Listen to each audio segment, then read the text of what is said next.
నమస్తే అండి అందరికీ. మళ్ళీ ఒక ఈవినింగ్ రొటీన్తో అయితే మీ ముందుకు వచ్చేసాను అనమాట.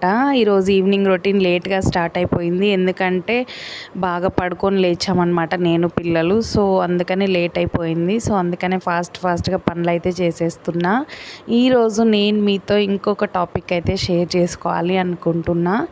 ఎవరైతే మనకు ఇంపార్టెన్స్ ఇవ్వరో వాళ్ళకి మీరు అస్సలు ఇంపార్టెన్స్ ఇవ్వకండి. ఎందుకు ఈ విషయం చెప్తున్నా అంటే నేను ప్రాక్టికల్గా చాలా చూసానన్నమాట. చూసిన తర్వాతే చెప్తున్నా.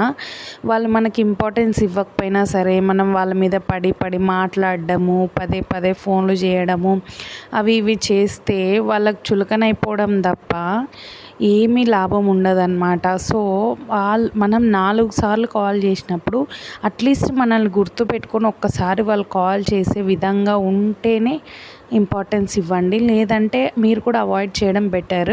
మనం ఎంత రిలేషన్షిప్ని మంచిగా ఉండాలని లాక్కొచ్చినా సరే అది ఎప్పుడో ఒక రోజు అయితే అలా వెళ్ళిపోతూ ఉంటుంది. ఎందుకంటే వాళ్ళకి ఇంట్రెస్ట్ లేనప్పుడు మనం దాన్ని ప్రెజర్ చేసినట్టుగా అనిపిస్తూ ఉంటుంది తప్ప ఏదో మనకున్న ప్రేమ అవతల వాళ్ళకు కూడా ఉంటే ఈక్వల్గా సరిపోతుంది.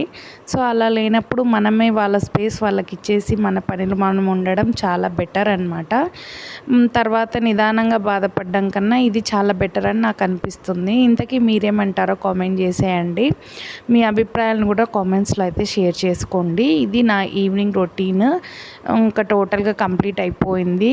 సో ఇంకా ఫుడ్ తిన్న తర్వాత మళ్ళీ ఉన్నవి అన్నీ క్లీన్ చేసేసుకొని గిన్నెలు అవి ఇవి క్లీన్ చేసేసుకొని కాసేపు అలా టీవీ చూసేసి పిల్లలతో పాటు పడుకునేస్తాను అనమాట. అంతే. So subscribe for more videos.